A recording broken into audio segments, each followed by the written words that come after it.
Bonjour à tous et bienvenue dans cette émission un peu spéciale. Aujourd'hui, on reçoit 4 invités pour parler de cybersécurité et d'assurance. On va revenir ensemble sur les événements marquants de l'année 2022 et faire des projections sur l'année 2023. Donc, cette émission est présentée par moi-même, Hubert Chenu, et Adrien Capraille. Bonjour.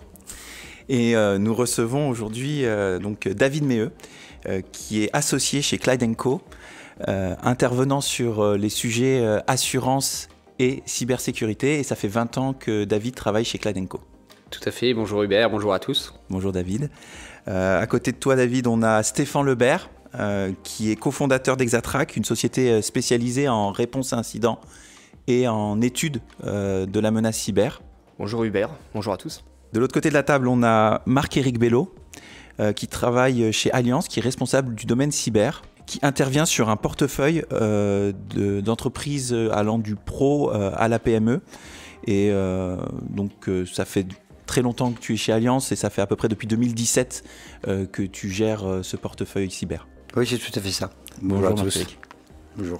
Et enfin, à côté de toi, Marc-Éric, on a Larry Lettonen, qui travaille chez Marsh et qui s'occupe du développement commercial et qui est référent technique, qui s'occupe d'une équipe cyber. Et ça fait 6 ans et demi que tu es chez Marsh, Larry. Exactement. Bonjour à tous.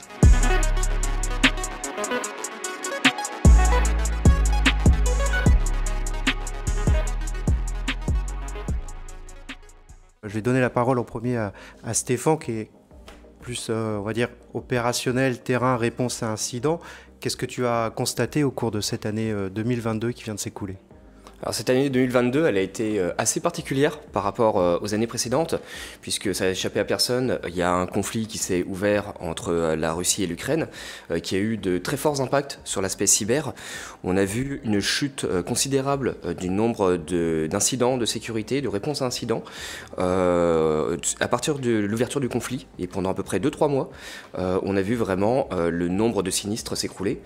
C'est revenu petit à petit après, mais on a vraiment vu cet aspect changé par deux acteurs qui étaient assez actifs dans ce milieu-là, se recentrer sur d'autres problématiques. Et on a également vu les groupes, si on parle de ransomware, aussi changer leur outillage, évoluer, puisque leur activité assez, on va dire, insistante sur les années précédentes ont forcé les différentes entreprises, les différentes entités à changer leur méthodologie, changer leur équipement, et donc eux ont également dû s'adapter. Et côté assureur, il y a eu des tendances notables en 2022 sur l'appréciation du risque, l'évolution des portefeuilles. Qu'est-ce qu'on a pu voir, Marc-Éric Bello ? Alors, au début de l'année 2022, et notamment à partir de fin février, il y a eu des hypothèses très négatives sur l'évolution de la sinistralité cyber, avec la crainte d'attaques systémiques, notamment contre les infrastructures vitales, énergétiques, bancaires. Et donc, effectivement, avec une très très grande... on a atteint un summum de frilosité par rapport au risque cyber. Alors, ça ne s'est pas... effectivement, comme on n'a pas du tout constaté ce qui était craint en 2022. Donc voilà, ça c'est un fait. Je veux dire, les assureurs ont eu, mais comme beaucoup de gens, une lecture très très pessimiste de ce qui allait se passer, et ça s'est pas passé comme ça. Bon. Alors après, si on veut rentrer dans le détail, il faut faire il faut segmenter le marché, parce qu'il y a des différences, des réalités très très différentes. Sur le segment des TPE, on a des taux d'assurance qui sont très limités. On a également des fréquences de sinistres qui sont très limitées. Et donc on observe quand même assez peu d'événements sur ce marché-là. Sur le marché des PME, il est un peu intermédiaire. Alors après, c'est une question d'où on met la frontière. Par contre, sur le marché des ETI, là, à l'inverse des TPE, on a observé des fréquences très élevées de sinistres. Et on sent bien que les hackers, en tout cas, la nouvelle génération des pirates rançongiciels cible particulièrement les ETI, qui ont la capacité de payer des rançons significatives et qui sont moins protégés que les grandes entreprises. Et là, effectivement, sur ces portefeuilles-là, on observe vraiment une fréquence de sinistres qui est critique. Voilà. Donc c'est comme ça ce qu'on observe. Et donc au niveau des primes, c'est la même chose en fait, un petit peu. C'est-à-dire que plus on s'approche des ETI, plus les taux montent. Et sur les ETI, effectivement, les primes sont... il y a peu d'appétence des assureurs et les primes sont relativement élevées. Alors après, il y a quand même quelques signaux de positifs. Enfin, on a vu par exemple Lockbit se faire rater complètement l'attaque sur une ETI qui est le NUX, les laboratoires NUX, ils ont passé complètement à travers. Donc ce qui montre que dans le haut de segment des ETI, on commence à avoir des niveaux de protection et de prévention qui les bloquent. Alors est-ce qu'ils vont descendre? Bon, ça c'est un peu la question. Voilà. Et vision courtier, Larry Leitonen, est-ce que vous partagez ce qui vient d'être dit par Marc-Éric? Quelle est votre vision également Oui, vous connaissez bien le marché. Effectivement, ma vision qui est très orientée grand compte, enfin, le portefeuille de marche est d'abord avant tout drivé par les grands acheteurs d'assurance et un peu moins, ça va, les TPE. Ce que je constate, c'est que 2022 va clôturer un cycle de 3 ans de durcissement de marché extrêmement compliqué pour les assurés, pour les acheteurs d'assurance, où on a vu en l'espace de 3 ans finalement les primes faire plus de 300% d'augmentation. Donc 2022 est en train de clôturer ce cycle-là avec des restrictions de couverture assez importantes relatives au ransomware, puisque ça a été vraiment ce qui a impacté les assureurs, effectivement sur les ETI massivement, mais pas que, aussi sur les grands comptes ou même sur le bas de notre portefeuille, on le voit aussi, avec effectivement les impacts sont très variables en fonction de la taille de la société, évidemment. Donc, une année, effectivement, qu'on pensait, je vous rejoins tous les deux, au début, avec l'annonce de l'ouverture des conflits en Ukraine, on avait assez peur de la sinistralité, de la hausse de la sinistralité, et en fait ça a eu tout l'effet opposé, c'est-à-dire qu'on n'a pas eu sur les premiers mois des attaques, enfin sur les premiers mois de la guerre, des attaques sur notre portefeuille. Maintenant on revient à un rythme, je dirais, plus traditionnel où chez Marsh on enregistre environ une déclaration de sinistre tous les 10 jours. Quand même. Donc ça reste, il y a quand même une fréquence, mais finalement dans cette fréquence aussi, un point intéressant, c'est que nos clients sont beaucoup plus armés maintenant en termes de cybersécurité pour faire face, ou de cyber-résilience ou de réponse à incident pour faire face à un événement cyber. Un sinistre tous les 10 jours, c'est quand même une fréquence assez élevée. Oui, c'est vrai que c'est une fréquence assez élevée, mais ce dont on se rend compte aussi en 2022, c'est que malgré cette fréquence, finalement les impacts financiers sont moindres, puisque nos sociétés, nos clients en tout cas, sont beaucoup mieux armés, sont beaucoup plus préparés, soit en termes de cybersécurité ou soit en termes de réponse à incident pour faire face à une cyberattaque. Côté juridique, David, vous intervenez pour des assureurs, pour des entreprises. Est-ce qu'il y a des changements de comportement? Est-ce qu'il y a eu des tendances dans la manière d'appréhender ces dossiers chez vos clients? Alors moi je commencerai d'abord par parler du volet souscription, sur lequel 2022 a été la continuation d'une tendance qui avait commencé en 2021 de nettoyage et de resserrement des textes de garantie. Donc on nous a beaucoup sollicité sur des adaptations de textes, parce que c'est vrai que les textes étaient quand même extrêmement larges avant, et on couvrait des choses qui n'étaient quand même pas forcément, dans ce que les assureurs avaient envie de couvrir. Donc il y a un travail de fond sur l'ensemble des textes et aussi l'introduction de nouveaux concepts aussi, des quotités non garanties, du travail sur les événements systémiques. On nous a fait travailler aussi beaucoup sur un sujet compliqué qui est l'application de l'exclusion risque de guerre, puisqu'il y a une exclusion dans le code des assurances qui n'est pas forcément adaptée au cyber, qui est très favorable aux assureurs pour le coup dans le code des assurances, mais pour le coup pas très adaptée aux problématiques cyber. Donc il y a eu pas mal de réflexions là-dessus, qui est toujours en cours d'ailleurs. Voilà, ça c'est sur le volet souscription, de ce qu'on a pu en voir. Sur le volet sinistre, je dirais qu'on en a peut-être vu moins. On a vu l'apparition de premiers contentieux de garantie. Bon, il y en a eu avant, mais ça s'est vraiment développé, j'ai trouvé, en 2022, avec des expertises judiciaires sur des dossiers grands comptes, où on va vraiment rechercher, comme dans un sinistre classique, incendie ou autre, la causalité, aller regarder dans le détail de l'événement et vraiment s'interroger sur quelles pertes sont imputables au sinistre. Je dirais aussi une systématisation des recours. Là encore, c'est un peu dans le sens de l'assurance cyber, ça devient une assurance comme l'assurance incendie. On va plus chercher les recours parce qu'il y a vraiment des responsabilités sur la survenance des incidents. Et là-dessus, ça amène, je pense, à terme, ça amènera un peu plus de responsabilisation de tous les acteurs du marché. Donc ça, c'est également une tendance qu'on a constatée. La dernière que je dirais, ça c'est plus du point de vue des entreprises, c'est plus la tendance qu'on n'a pas vue, qu'on attend depuis longtemps, mais qu'on ne voit pas en France, qu'on voit dans d'autres pays. On fait beaucoup de notifications CNIL. Et c'est vrai que suite à l'incident, et c'est vrai qu'on constate encore une fois de plus, finalement, peu de réactions de la CNIL suite aux notifications qu'on doit faire dans le cadre du RGPD en particulier, par rapport à d'autres pays où il y a quand même des sanctions qui sont imposées systématiquement. Dans certains pays, vous avez un seul data subject qui est concerné, vous pouvez avoir une amende si vous n'avez pas respecté certaines obligations. En France, c'est vrai que le régulateur se focalise plus sur les GAFAM. Pour l'instant, ça ne veut pas dire qu'il ne le fera pas à terme, mais pour l'instant, c'est encore une tendance qu'on n'a pas encore vue. Donc peut-être des sanctions à venir. Peut-être. Voilà. Merci beaucoup. Alors, on a évoqué les tendances générales en 2022.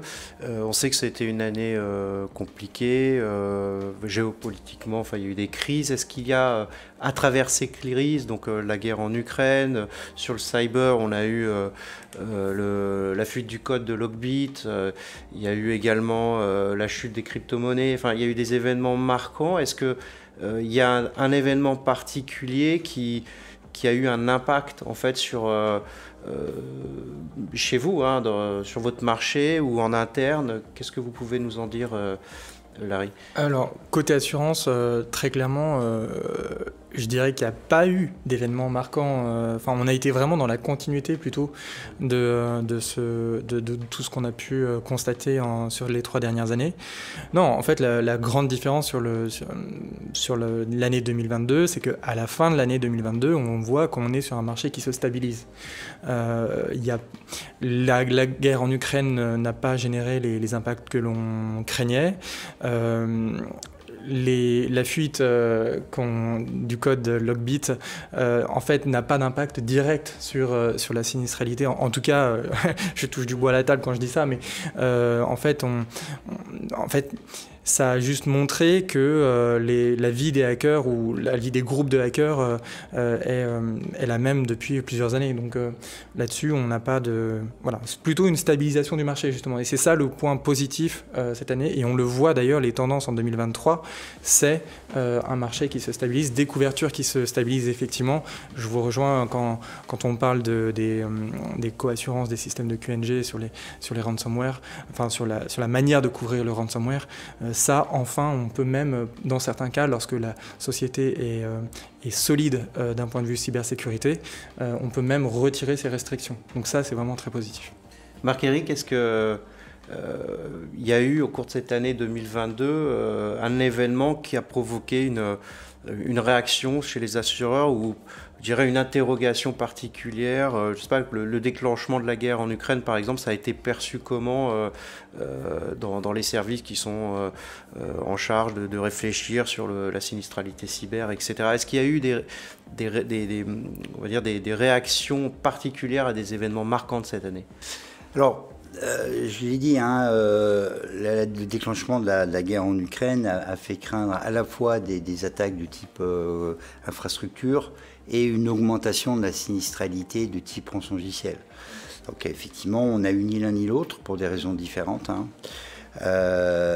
Et donc petit à petit, le marché a constaté qu'il n'y avait rien arrivé, Donc c'est plutôt d'ailleurs les secteurs qui sont chargés des risques qui étaient très inquiets là-dessus, parce que c'est eux qui font le modèle de risque, qui disent là on a d'un coup une augmentation du risque.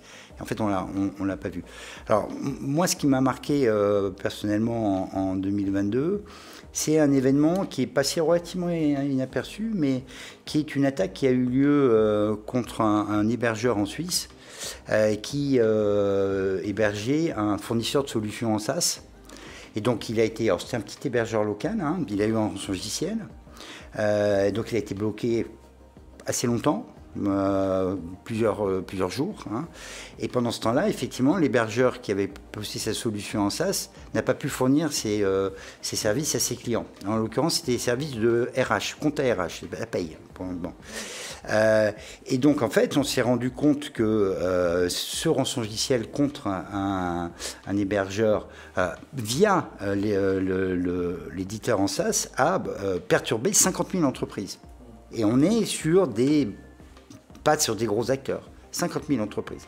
50 000 entreprises qui, potentiellement, on n'a pas le détail, hein, mais potentiellement peuvent mettre en cause l'éditeur qui lui-même peut mettre en cause l'hébergeur. Donc on voit bien qu'on a là une problématique qui part du cyber, qui va sur la responsabilité civile contractuelle, hein, avec, je dirais, un effet de réplication qui est très important. Et on a un peu la même chose là récemment, là c'est juste 2023 avec Royal Mail. Royal Mail, c'est pareil, il y a un blocage par rançongiciel et tout un tas de colis qui ne fonctionnent plus pour tout un tas d'entreprises. Hein. Donc avec potentiellement aussi des mises en cause en responsabilité civile contractuelle.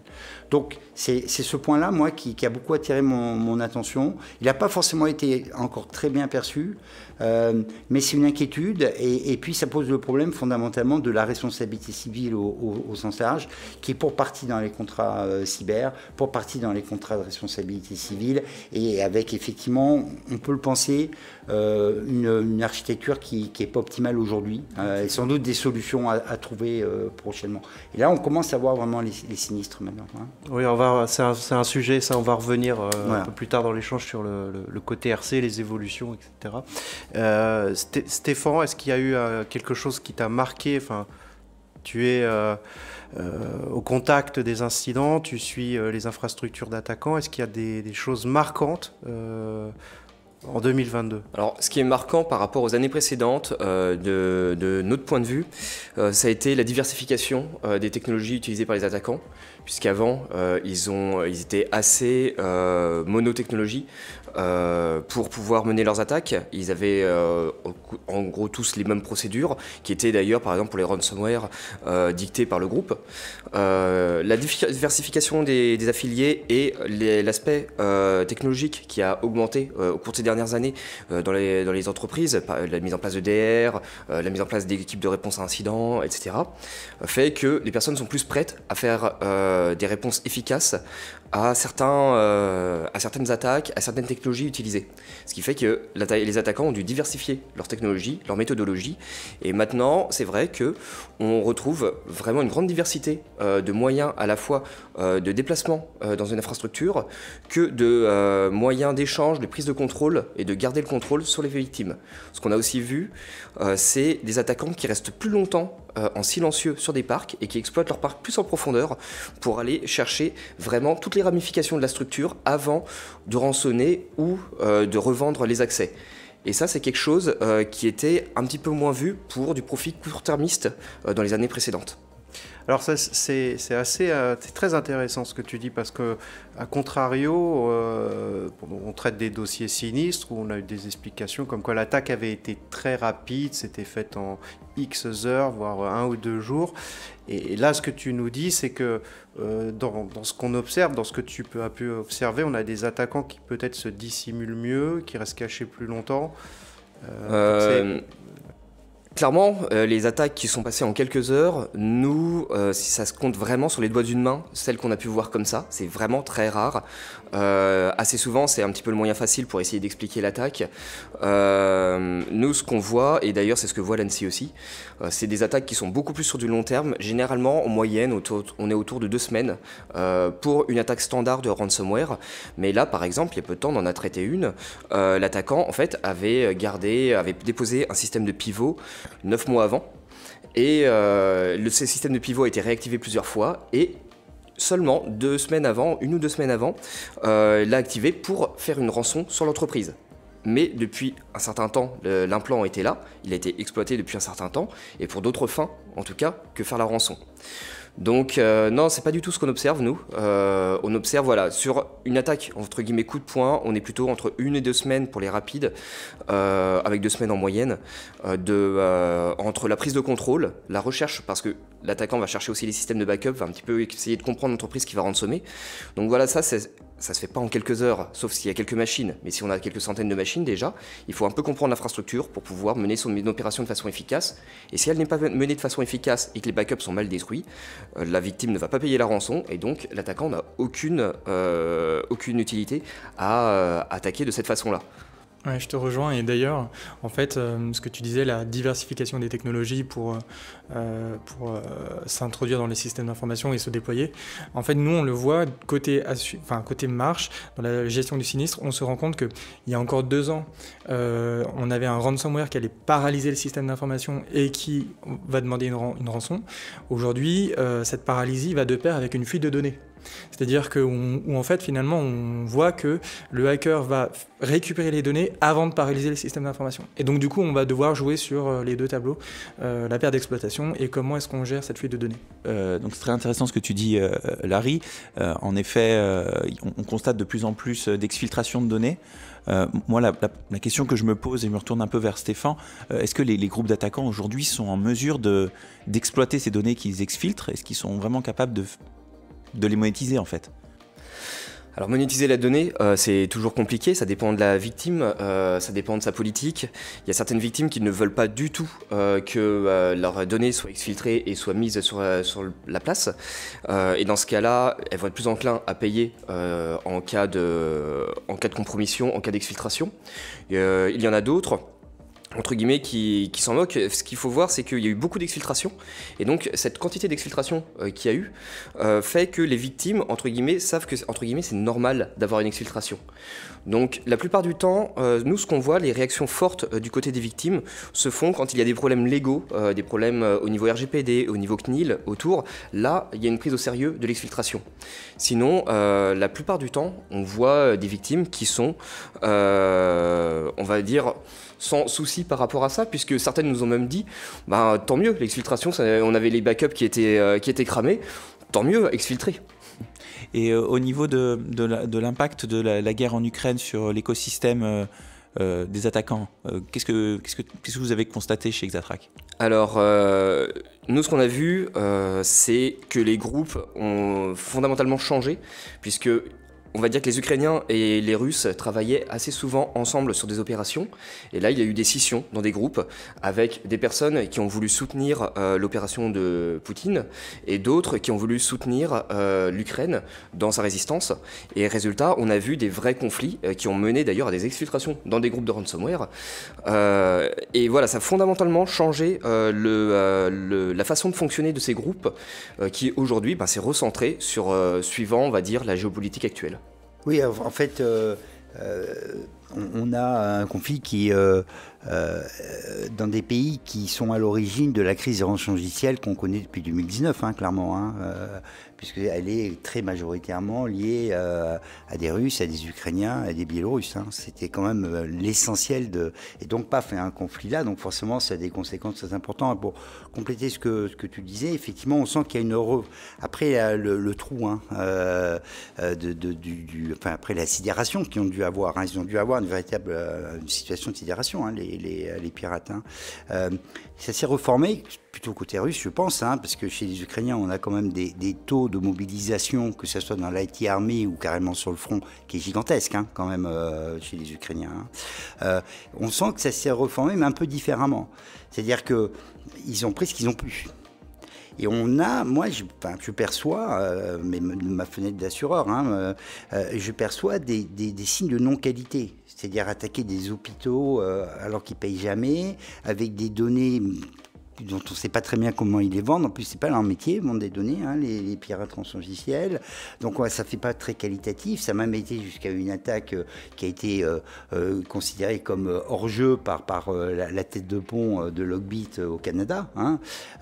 On voit quand même qu'il y a des indicateurs de moindre qualité dans les attaques, en tout cas chez certains affidés de Logbit. Alors, en même temps, on peut imaginer que certains hackers russes sont restés compétences sont restées là. C'est-à-dire que je pense que ceux qui attaquent les grandes, mais ils le font peut-être plus discrètement. Hein. Mais en tout cas, ce qui est sûr, c'est que je pense qu'il y a des problèmes de qualité. De toute façon, on a maintenant les chiffres. Les rançons collectées en 2022 sont 40% inférieures à celles de 2021. Donc on a quand même un secteur en crise. C'est-à-dire qu'aujourd'hui, l'écosystème du rançon logiciel russo-ukrainien est en crise. Hein. Alors, voilà, c'est pas parce qu'on se dit qu'il est en crise qu'on sait comment il va évoluer. Hein. Mais aujourd'hui, on peut considérer qu'il est quand même relativement en crise. Ouais. Ouais, d'autant plus qu'il y a eu une chute des crypto-monnaies. Et je pense qu'il y avait beaucoup de groupes qui avaient leurs actifs en crypto-monnaie. Ça a dû également les impacter, oui, j'imagine. Pour compléter un petit peu ça, quelque chose aussi d'intéressant, c'est que les systèmes de ransomware, les groupes de ransomware, pour un certain nombre, avaient, on va dire, une allégeance à la Russie, au service de renseignement russe. Et donc, avec l'éclatement du conflit, par exemple, si on prend Conti, on va dire que certains services avaient la priorité sur certaines opérations lors des compromissions. Bien, ça forçait forcément les personnes affiliées, même celles qui voulaient rester relativement neutres, à un moment, à se positionner par rapport au conflit. Donc c'est vrai qu'il y a une accélération dans tout ça, et forcément, ça déstabilise en effet tous les groupes. Je voudrais revenir sur un sujet qu'on a évoqué il y a quelques minutes, c'est la problématique RC dont on a parlé, et interroger David par rapport à ça.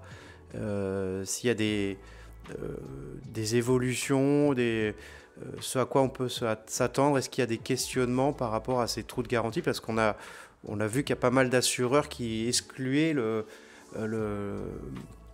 cyber en fait, des polices RC Pro, et comment ça s'est traité, comment ça s'est questionné, et puis également avoir la vision de Marc-Éric et puis de Larry qui est au contact de Risk Manager, donc je suppose que c'est aussi un problème qui est adressé. Moi, je rejoins tout à fait ce que disait Marc-Éric tout à l'heure sur la montée et l'apparition de nouveaux sinistres RC, type de celui qu'on a vu en Suisse, qu'on voit en Suisse actuellement. Il y en a eu d'autres de ce type. On a eu depuis longtemps, et ça c'était américain, dès que vous avez un incident, vous avez une class action qui a fait, introduite par des consommateurs. Et ça, c'est systématique. Dès que vous affectez des particuliers dans les pays de common law, Canada, États-Unis, vous avez ces class actions qui arrivent, et ça, on les a vus depuis longtemps. C'est même les premières garanties, moi, que je voyais, les premiers sinistres sur lesquels on a été sollicité, avec parfois des sinistres qui n'avaient pas grand-chose à voir avec les cyberattaques. On était parfois dans des problèmes de consommation, avec la question éternelle de l'application de l'exclusion RC professionnelle. L'exclusion RC professionnelle et l'exclusion des cyberattaques dans les textes de RC professionnel. Et là, il y a un vrai débat de fond qui, pour moi, n'est pas encore tranché. C'est ce que les assureurs ont envie de faire, ce que le marché a envie de faire, et comment est-ce qu'on articule les garanties. Pour moi, le risque cyber, l'informatique est tellement présente dans les prestations de services professionnels aujourd'hui que ça me paraît un peu surprenant. Alors, je prends un commentaire qui n'engage que moi et certainement pas mes clients, mais dire qu'on va exclure le risque cyber de la RC professionnelle quand c'est une composante essentielle de la prestation professionnelle, ça me paraît compliqué. Aujourd'hui, il y a une vraie réflexion à avoir. Quelle est la ligne de partage qui n'est pas claire d'une police à l'autre entre ce qui relève de la RC cyber et ce qui doit relever de la RC professionnelle? Ça, c'est un vrai débat qui n'est pas tranché aujourd'hui et qui doit être tranché à l'avenir. Et avec les contraintes particulières, puisqu'en France, on ne peut pas rédiger une clause d'exclusion comme on le veut. Donc parfois, on a des débats assez intéressants. Mais en tout cas, je confirme la tendance sur la RC. Et je pense que, je parlais tout à l'heure des class actions aux États-Unis, il faut quand même savoir qu'on a l'action de groupe en Europe, qui est possible dans le cadre du RGPD, qui l'était d'ailleurs même avant en France, avant le RGPD. Et ça va prendre son essor, parce que quand on réfléchit, si vous avez une atteinte de données sur des particuliers, et vous chiffrez par exemple le préjudice moral à 200 € par personne, si vous multipliez par le nombre de data subjects qui peuvent être concernés par une faille, vous allez tout de suite sur des chiffres très conséquents. Et vous pouvez arriver à des montants qui excèdent largement les plafonds de garantie. Je ne sais pas si ça va se produire. Je pense que dans certains pays, ça peut se produire. L'Allemagne fait partie des zones identifiées comme étant potentiellement fortement à risque sur ce volet-là. Je ne sais pas si ça se produira en France, mais en tout cas, le potentiel est là. Est-ce que sur ces sujets justement de notification, d'enquête d'une administration, voire d'amende, est-ce qu'il y a plus de dossiers? Est-ce que tu vois plus de questionnements dans ce que tu traites? Pas forcément. Encore une fois, c'est vrai que nous on voit ça à l'étranger. On a eu là typiquement, en ce moment j'ai un dossier où il y a une faille qui affecte des citoyens américains. C'est une entreprise française, mais des citoyens américains. Et là, les régulateurs américains s'intéressent, posent des questions. Donc il y a des frais qui sont générés par l'enquête. Et encore une fois, en France, c'est vrai que la CNIL a plutôt dédié, après les régulateurs ont des priorités d'action, ils ont plutôt dédié leur action et leurs efforts à la régulation de la collecte des données, l'utilisation des données par les GAFAM. Est-ce qu'ils vont pouvoir dédier à terme davantage de ressources à tout ce qui est violation de données ? Je ne sais pas, je ne suis pas sûr qu'il y ait une forte volonté. C'est vrai qu'il y a une vraie sévérité. Vous prenez les régulateurs anglais, par exemple, il y a une vraie sévérité. Quand vous avez été victime d'une violation de données, on va regarder, le régulateur va regarder ce qui a été fait en termes de prévention et imposer des sanctions. Pour l'instant, ce n'est pas encore la priorité. Ça ne veut pas dire que ça ne le sera pas. Après, il y a l'éternel débat, la tarte à la crème des avocats sur est-ce que les amendes imposées par les autorités administratives sont assurables ou pas. Il y a beaucoup d'encre qui a coulé sur le sujet. Je ne sais pas si on va ouvrir le débat maintenant. Moi, j'ai mon point de vue sur le sujet, c'est que l'amende, elle a quand même une vocation régulatrice pour changer les comportements. Instinctivement, j'aurais tendance à dire c'est pas forcément compatible avec l'ordre public de prendre en charge une amende. Ça n'engage que moi. Et chaque assureur, pour le coup, a sa position sur le sujet. Et c'est un débat qui est relativement ouvert. Larry, vous vouliez réagir également sur... Oui, effectivement. Le sujet de l'articulation entre la garantie cyber et la garantie RC Pro est un sujet clé. Effectivement, il n'y a pas encore un consensus clair sur la question. Et moi, qui suis même un représentant finalement de la garantie d'assurance cyber, j'aurais pu prêcher pour ma paroisse, dire il faut avoir une extension RC Pro dans le contrat d'assurance cyber. Pourtant, en fait, je serais plutôt d'avis de dire qu'il faut absolument que les assureurs RC Pro continuent d'accompagner leurs clients sur l'évolution de leurs risques. Après tout, c'est comme si un assureur aujourd'hui venait à dire non, je ne veux pas prendre le risque informatique de mon client. Quelle société aujourd'hui ne travaille pas avec un PC, un ordinateur, un téléphone portable? Donc c'est une absurdité. Je suis assez dur dans mes propos, mais je trouve ça complètement absurde de venir à refuser de couvrir le risque informatique, si on peut utiliser ce terme-là, dans un contrat de RC Pro. Ça vient à vider de son sens la garantie d'assurance en question. La cyber aujourd'hui, elle est très orientée sur la malveillance et les conséquences financières pour l'assurer en tant que tel déjà. Et effectivement, il y a le sujet de la privacy, si on utilise le terme à l'anglaise, qui est très bien couvert via le contrat d'assurance cyber. Donc je pense que la ligne de partage, elle est là. Et c'est assez dingue de voir qu'on a des assureurs qui questionnent encore aujourd'hui en France cette ligne de partage. Vous êtes au contact de dirigeants, de risk managers. Est-ce qu'il y a d'autres attentes en termes d'évolution des polices? Alors oui, il y a des évolutions qui sont attendues sur les contrats d'assurance cyber. C'est la confirmation effectivement que lorsqu'on a un système d'information qui est archipélisé, si je peux le dire comme ça, la garantie d'assurance va bien s'appliquer quand bien même on a une donnée qui se trouve chez un tiers ou quand bien même justement sa cybersécurité, parce que c'est c'est ce qu'on voit aujourd'hui en 2022-2023, c'est qu'on a même une externalisation de la cybersécurité. Donc dans quelle mesure finalement le contrat d'assurance va-t-il pouvoir jouer? Ça pose la question que tu as évoquée, c'est-à-dire la partie recours, et très clairement c'est aujourd'hui nos clients nous demandent de la visibilité sur ces aspects-là. Et toujours côté entreprise, Stéphane Lebert, en termes aussi d'attente, vous êtes en contact avec des RSSI, des responsables informatiques, lorsqu'il y a un incident, lorsqu'on reconstruit, lorsque vous formulez des recommandations à l'issue de vos interventions, est-ce qu'il y a des choses qui changent ou des évolutions en cours? Alors nous, ce qu'on voit, c'est que les entreprises, souvent suite à un sinistre, mais de plus en plus de façon proactive, mettent en place des systèmes de protection après. Ce qu'on a pu voir aussi cette année, mais c'est lié au durcissement des assurances qui est en train de retrouver un nouvel équilibre. Des entreprises qui ont pris les réponses à incidents, qui ont pris ce coup-là à leur charge. Et ce qui fait que, comme ils n'ont pas voulu faire appel à l'assurance ou ils n'ont pas fait appel à l'assurance, ont dû faire, entre guillemets, des réponses à minima et résultat, ont dû reconstruire beaucoup de choses autour et reconstruire un nouveau système d'information, ce qui a un coût, mais ce qui permet de repartir sur des bases saines. Donc c'est un mal pour un bien, c'est souvent de toute façon ce qui est conseillé après un sinistre, mais ça a un coût au final vraiment élevé lors d'une reconstruction. La majorité des reconstructions en fait pourraient partiellement être évitées. Je dis bien partiellement parce que technologiquement on peut réussir à repartir la plupart du temps sur un SI qu'on aurait nettoyé. Mais ça dépend de la taille du SI, parce que le temps du sinistre, où on va tout bloquer pour pouvoir commencer à comprendre ce qui s'est passé, à investiguer pour pouvoir sortir l'attaquant et retrouver quelque chose de propre, on est obligé de reconstruire un autre système d'information à côté, au moins pour gérer les premières problématiques, comme par exemple payer les gens. Et ça, c'est quelque chose qu'on doit faire à côté. Donc, suivant la taille de l'entreprise, cette petite embryon qui est généré peut au final suppléer au premier système qui souffrait de toute façon de tout l'historique qu'il avait. Donc voilà, on a vu cette évolution de notre côté.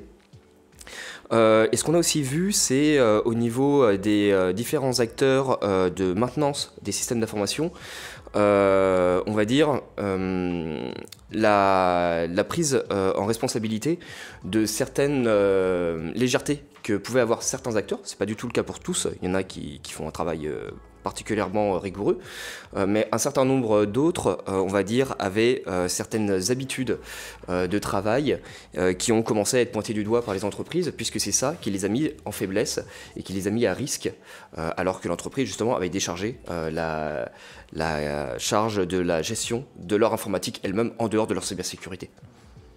On voit aujourd'hui de plus en plus de solutions, après ça va dépendre de la taille de parc, qui permettent, lors d'une réponse à incident, justement de protéger et de remédier sans avoir à reconstruire l'intégralité du parc, enfin, avoir à le reformater. Est-ce que ça, c'est quelque chose dont les entreprises sont au courant ?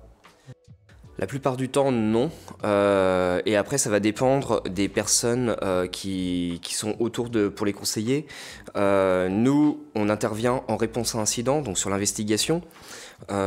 Suivant les cas, c'est vrai que si jamais il y a déjà des choses mises à disposition, si jamais on voit que l'attaque est relativement cloisonnée au niveau du système d'information, c'est totalement possible de pouvoir justement la juguler dans cette zone-là.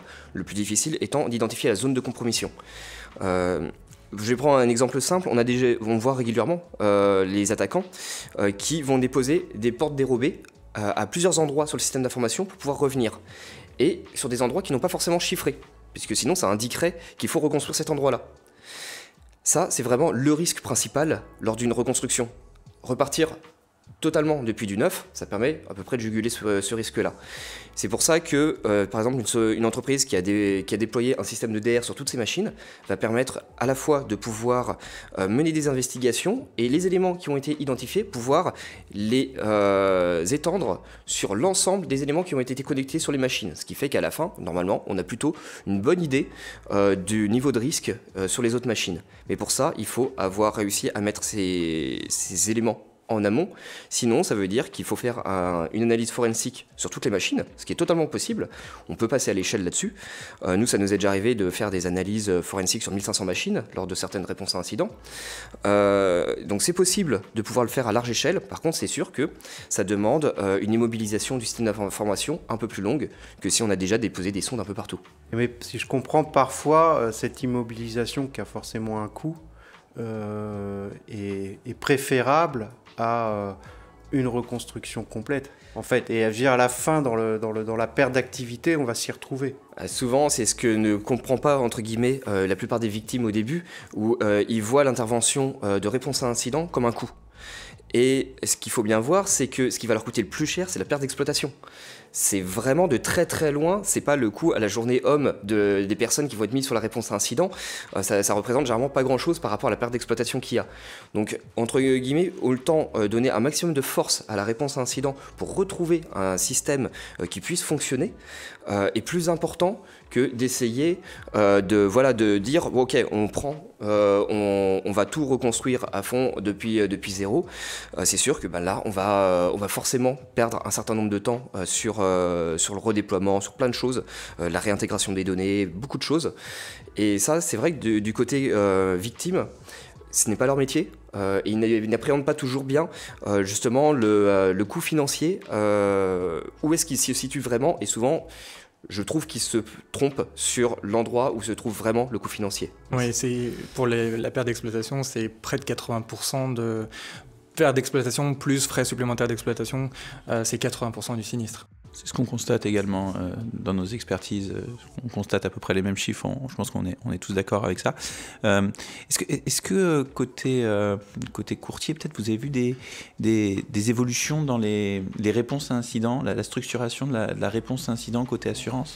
Alors oui et non, et là il faudrait revenir effectivement à une segmentation du portefeuille, c'est-à-dire que ce qu'on voit, c'est que les grandes sociétés, les ETI et les très grands groupes, oui, se sont structurés en l'espace de 3 ans sur la réponse à incident, se sont même professionnalisés, enfin, c'est devenu quelque chose de très sérieux, qui est regardé. Même maintenant ils font régulièrement des tests, et d'ailleurs c'est demandé de la part des assureurs. On pourra revenir sur le rôle de prescription des assureurs lors d'une prise de garantie cyber. Mais donc les grands se sont structurés, se sont organisés, se sont professionnalisés là-dessus.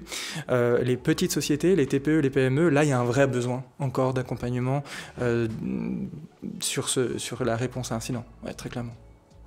Je voudrais revenir justement on a parlé des recours, et peut-être me tourner vers David et Stéphane, parce qu'il y a quand même un sujet quand on fait un recours, c'est d'apporter une preuve, hein, et d'établir un lien de causalité, et de faire le lien, faire que tout soit transparent, et on a quand même un vrai problème de preuve, et souvent ce qu'on a pu constater, c'est que la preuve est détruite lorsqu'on est maladroit et qu'elle n'est pas sécurisée, elle n'est pas sacralisée, elle n'est pas mise de côté. Alors quels sont les bons réflexes? À la fois je me tourne vers le technicien et l'avocat, parce que voir aboutir un recours, c'est difficile déjà à la base, mais je pense que dans la spécialité cyber, c'est encore plus complexe. Alors, quelles sont les bonnes pratiques? Voilà.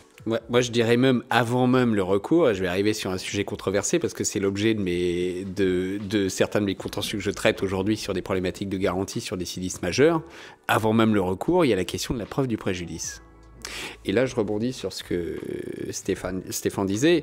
Il y a un moment, un besoin sur la partie intervention, réponse à incident, un besoin de préserver les preuves, d'être capable d'expliquer et de démontrer à l'assureur pourquoi d'un événement qui paralyse votre système un jour X, 30 jours plus tard, vous y êtes toujours, quel est le périmètre des machines impactées et le temps qui a été passé sur chacune des machines qui explique que vos équipes productives ne soient plus en mesure de produire.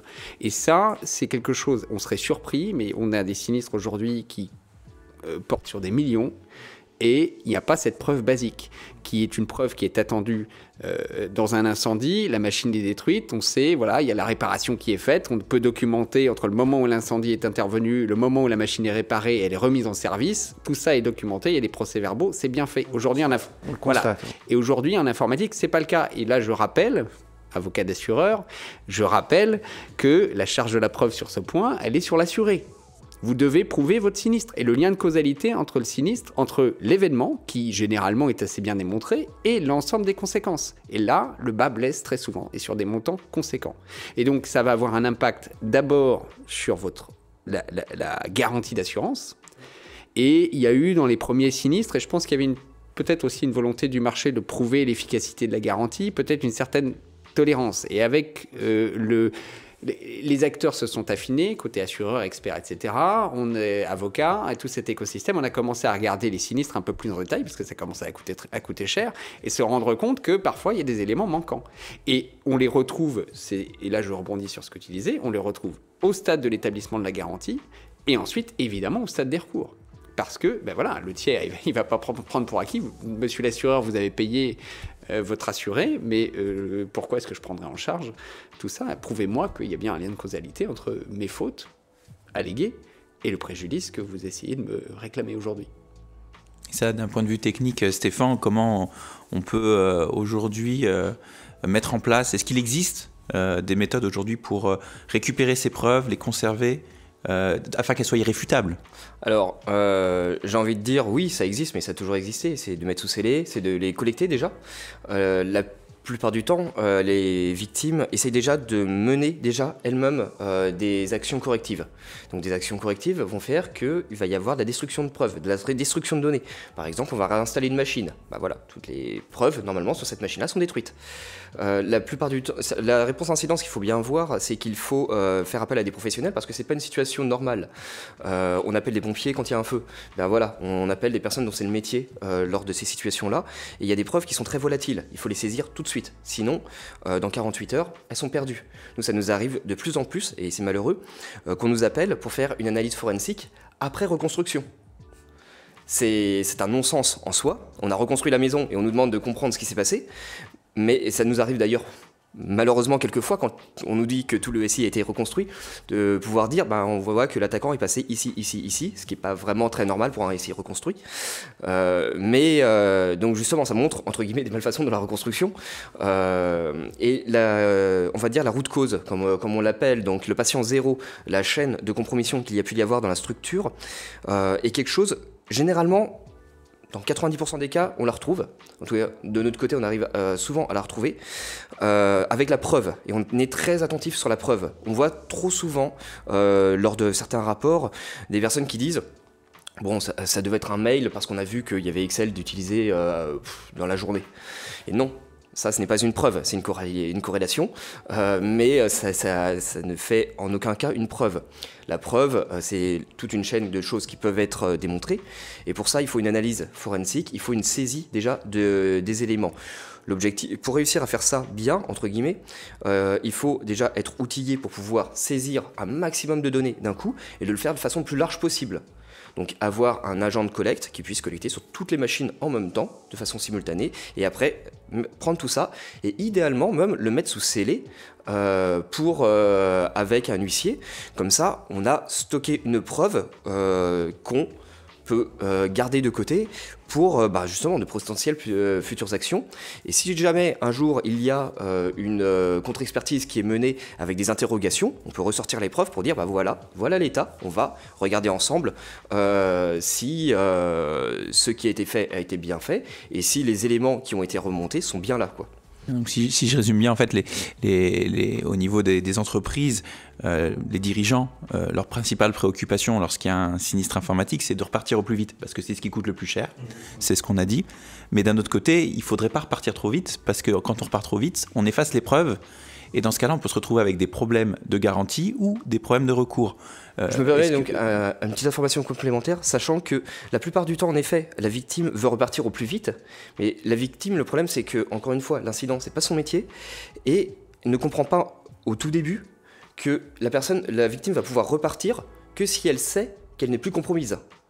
Et de savoir si elle n'est plus compromise va résulter de l'investigation qui est menée. Donc plus on commence tôt l'investigation, plus on pourra repartir tôt. Et ça, c'est pas forcément compris de la victime qui se dit « je vais relancer les machines, ça va repartir ». Oui, mais on ne peut pas relancer et réinterconnecter un parc qui est encore suspecté d'être compromis. Et donc pour réussir à identifier si on est encore compromis, il va falloir mener justement cette investigation. D'accord. Oui, juste rapidement, et parfois en plus, parce qu'on a des prestataires qui interviennent, on disait il y a beaucoup d'externalisation, et parfois certains prestataires ont un léger conflit d'intérêts, pardon de regarder donc ils vont vouloir reconstruire rapidement, mettre certaines choses sous le tapis, et les preuves disparaissent comme ça aussi. Oui, c'est tout à fait. Oui, on le constate. On a des dossiers où parfois il peut y avoir des intérêts un peu divergents, notamment. Après, c'est compréhensible qu'un chef d'entreprise, lorsqu'il subit un sinistre, se retourne vers le sachant le plus proche de lui pour lui venir en aide, sachant que parfois le sachant le plus proche de lui a commis une erreur qui a engendré ce sinistre. Je voulais savoir, d'un point de vue courtier, quelle était ton analyse un peu pour cette histoire de preuves et de recours? Oui, alors moi, mon analyse, elle est que cet aspect-là mérite d'être amélioré côté client et même, je dirais même côté courtier. C'est-à-dire que nous, c'est vrai que ça fait déjà maintenant 3-4 ans qu'on insiste auprès de nos clients en disant quand vous avez un sinistre cyber, appelez l'assistance. Et effectivement, on est tout à fait conscient parfois du problème, de la problématique de conflit d'intérêts.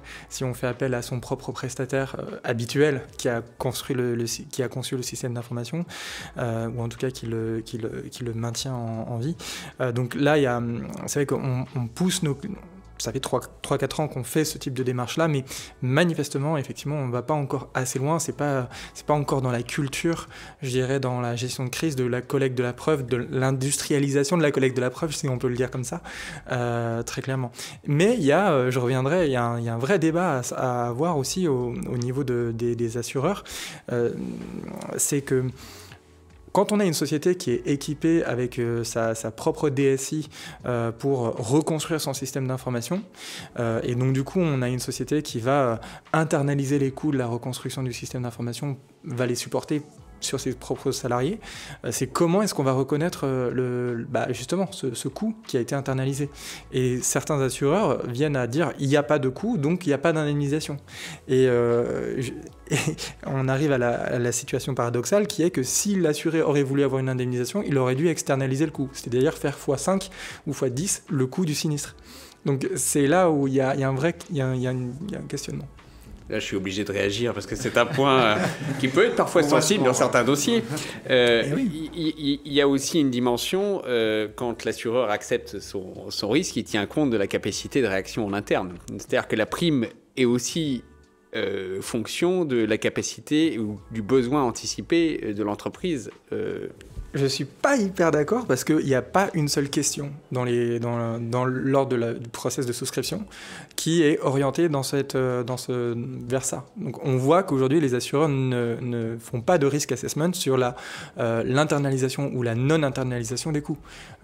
Il y a des cas assez iconiques sur le marché où on voit très clairement qu'aujourd'hui il y a un débat, ça va au litige entre l'assureur et l'assuré sur ce point-là particulièrement. David, tu voulais revenir sur les histoires d'internalisation. Oui, juste 2 points. Le premier, ça fait quand même écho complètement à ce qu'on disait tout à l'heure sur la préservation des preuves. De toute façon, quand vous faites ça de manière internalisée, c'est typiquement les pires dossiers parce qu'il n'y a aucune preuve ou très peu de preuves. Et la deuxième chose que je voulais dire, c'est que la garantie cyber, là, du point de vue théorique, c'est une garantie où vous avez plusieurs volets. Et vous avez un volet perte d'exploitation. Dans la perte d'exploitation, c'est la perte de marge brute. Vous indemnisez déjà le temps passé ou l'indisponibilité des salariés. C'est-à-dire que le temps passé par les salariés, de fait, est indemnisé au travers de la perte d'exploitation. Et s'il y a un impact de la mobilisation des salariés sur la réponse à un incident, il va se traduire forcément sur votre capacité productive. Et comme ça sera indemnisé. Donc il y a quand même un problème un débat que j'ouvre sur la double indemnisation. Alors après, il faut une analyse au cas par cas, et je pense qu'il y a une réponse à avoir, mais on ne peut pas se contenter d'avoir le texte et de se dire ça va être indemnisé sans se poser la question. Il faut, à mon avis, prévoir un régime spécifique et se poser la question. Parce qu'à la fin, vous avez, si on ouvre la porte à cette indemnisation-là, encore une fois, vous aurez des doubles indemnisations. Alors nous, ce qu'on peut constater en tant qu'expert, c'est qu'effectivement, d'une compagnie à une autre, on va avoir des approches qui peuvent être différentes sur l'appréciation on va dire du fait que l'assuré était mobilisé ou s'est mobilisé pour réparer son dommage, ou une partie de son dommage. Peut-être Marc-Éric, tu veux intervenir sur ce point-là. Oui, alors, moi j'interviens sur des marchés où effectivement les capacités d'autoremédiation sont beaucoup plus limitées que sur le tien, bien sûr. Alors, ce qu'on constate quand même en 2022, on l'a vu très nettement, c'est que sur les sinistres ransomware latéralisés, du type Lockbit, connaissait quand même pas beaucoup avant enfin qu'on connaissait moins. Hein. Avant 2019, on les connaissait quasiment pas. Hein. Donc sur ces sinistres latéralisés, les remédiations se passent moins bien que sur les sinistres qu'on connaissait avant. Hein. Alors pour plusieurs raisons. Parce que effectivement, la fonction forensique est souvent pas bien faite ou pas faite du tout. Donc les travaux commencent un peu au pif. Hein, non. Parce que on peut ressentir une certaine inflation des coûts de remédiation, mais des coûts unitaires. C'est-à-dire que ça coûte plus cher, quoi. Et donc effectivement, il y a une dérive des coûts de remédiation qui pose un problème, c'est-à-dire aujourd'hui. C'est-à-dire que moi, je pense que c'est un point d'alerte, la dérive des coûts de remédiation des sinistres. On a eu sur un même assuré 2 sinistres quasiment identiques, à plusieurs années d'écart. Celui de 2022 a coûté 3 fois celui de 2018. Et c'est quasiment le même type d'événement. Donc il y a ces dérives-là. Donc voilà, il n'y a pas de solution. Il y a plein de raisons à cette dérive. Hein. La pénurie des ressources, la complexification. Mais là, en l'occurrence, il n'y avait pas de complexification. C'était le même type d'attaque. Donc voilà, donc il y a ce sujet-là. Et d'ailleurs, on voit sur le marché apparaître, chez des acteurs, des néo-acteurs, on voit apparaître des réflexions sur l'internalisation de la remédiation, notamment pour maîtriser un peu ce déroulé qui est pas simple, qui est pas consensuel, et puis pour mettre un peu la pression sur les coûts. Voilà, j'aurais tendance à dire, avec mon regard d'expert, que une entreprise qui se fait attaquer une fois et qui se refait attaquer 3 ans après sur, on va dire, avec une menace similaire, c'est que la première fois, la remédiation, la réponse à l'incident était mal faite quelque part. Enfin, je vais chercher la petite bête, mais naturellement, c'est quelque chose qui mérite d'être examiné si on intervient sur. Oui, bien sûr. En fait, ça fait pas. Comme ça, en tout cas, pour l'assureur, ça fait pas plaisir d'avoir ce genre de répétition. Mais en l'occurrence, c'est pas des sinistres très importants. Mais le point vraiment, c'est qu'en 2022, il coûte 3 fois plus ce qu'il a coûté en 2018. Mais ça, bon, c'est un point d'alerte. Enfin, j'enfonce une porte ouverte, mais je crois qu'il faut quand même le faire. C'est-à-dire que globalement, tous les assureurs sont partis sur des modèles dérivés de l'incendie. Et on se rend compte, en fait, que la remédiation cyber, c'est quelque chose de tout à fait spécifique. Qu'un système d'information, c'est immatériel. Quand un mur a brûlé, on voit bien comment on répare le mur et on ne va pas réparer le cabanon à côté. Dans un système d'information, c'est immatériel et on peut réparer le cabanon à côté et le voir moins. Voilà, donc je pense qu'il y a vraiment cette maturation qui doit arriver de la remédiation cyber, ça c'est sûr. En tout cas, les modèles qu'on utilisait en 2015 sont à revoir, oui, c'est sûr. On le voit bien dans les sinistres. Hein. Bon, pour terminer cette émission, cet échange, je voudrais vous interroger sur ce à quoi on peut s'attendre en 2023, enfin l'avenir, et également les récentes déclarations de certains patrons de grandes assurances qui ont déclaré que le risque cyber ne pourrait plus être assuré et qui aussi appellent à la constitution de fonds. On voit que l'Europe aussi a été à l'initiative sur la création de fonds au mois de mars de l'année dernière, que ça patine un peu depuis. Donc je voudrais vous entendre réagir sur ce dernier point pour en terminer. Oui, alors c'est pas mon patron. Non, donc voilà, donc j'aurais bien noté. Alors je peux pas faire de commentaire là-dessus. Non, je crois que on voit bien comment dire. Les assureurs, ils ont connu le Covid qui leur a fait très peur en 2020, avec les pertes d'exploitation sans dommages matériels. La crise cyber a été concomitante, très peu liée, mais concomitante. Et il y a cette espèce de traumatisme qui s'exprime peut-être encore là un peu, quoi. Bon. Alors, il faut objectiver un peu les choses. Ce qu'on constate quand même en 2022, il n'y a pas eu de sinistre systémique, alors qu'il y avait tout pour qu'il y en ait. Je veux dire, bon, il n'y en a pas eu. Bon, les primes ont continué de monter. Il est vraisemblable que les résultats de l'assurance cyber en 2022 soient moins mauvais, voire à peu près corrects. Hein. Et donc, forcément, on commence à avoir des acteurs qui sont un peu plus appétents, etc. Moi, je crois aux vertus du marché. Hein. De toute façon, voilà, le marché s'ajuste toujours. Hein. Pour moi, le marché est une réalité. Donc, voilà. Alors après, sur 2023, c'est très difficile parce que, en fait, on parle beaucoup de crise. En fait, c'est plutôt des chocs. Bon. Le Covid, c'est un choc. L'Ukraine, c'est un choc. Et ça a des conséquences. On ne les comprend pas, les conséquences des chocs. On n'avait pas bien compris les conséquences du Covid. On n'a pas bien compris les conséquences du choc sur l'Ukraine. Donc c'est un peu difficile de faire des prévisions sur 2023 parce qu'il peut y avoir encore un choc. Hein.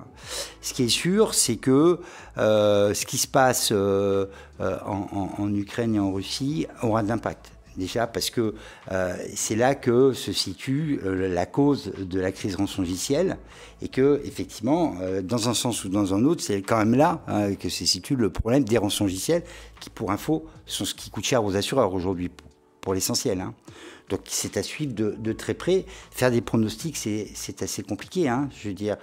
Moi, il y a une évolution législative à laquelle on va être attentif, puisque le journal officiel a vu la publication de la fameuse LOPMI, cette loi un peu fourre-tout en matière de sécurité, qui a une nouvelle disposition en matière d'assurance, qui n'a échappé, je pense, à personne, de cyberassurance, qui impose, pour pouvoir, au fil des débats parlementaires, on a imposé maintenant une plainte dans les 72 heures de l'incident pour pouvoir bénéficier de sa garantie cyber. Au départ, c'était uniquement pour bénéficier de la garantie rançon, et le texte a été élargi, les débats parlementaires sont assez clairs là-dessus, élargi à la garantie cyber dans son ensemble. Il y a un enjeu ici de s'assurer que les autorités sont correctement prévenues et informer qu'il y ait une plainte systématique sur ce type d'événement. Comment est-ce que ça va se traduire concrètement en termes d'application des garanties? Sincèrement, je ne sais pas. Ça va être un débat intéressant. Mais c'est le point pour moi à surveiller cette année.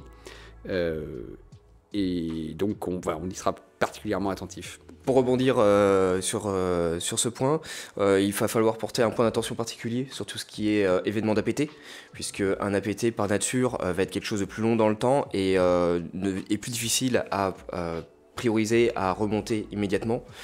Donc pour moi, ça va être vraiment de ne pas confondre la menace directe avec du ransomware à de l'attaque de fond.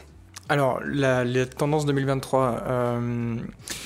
Eh bien déjà une stabilisation du marché, très important à mes yeux et je pense aux yeux des acheteurs d'assurance.